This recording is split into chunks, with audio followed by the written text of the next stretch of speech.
Next, we are going to see how to draw a worm. First, draw its head and then its two antennae. Then draw its eyes, mouth and draw semicircles continuously for its body look.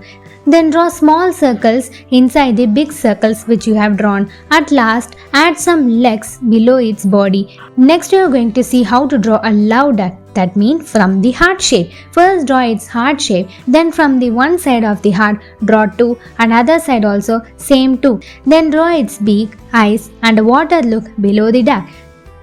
Next we are going to see how to draw three fish. For this, first draw three oval shapes, then draw the first fish. For the fish, first draw its two wings, mouth, eyes and tails. Likewise, draw for other two fishes. The only difference between these three fishes are different designs inside its body. For the first fish, it is a circle-shaped design, and for the second fish, it is a vertical line design and color it with black color. For the third fish, it is horizontal line design.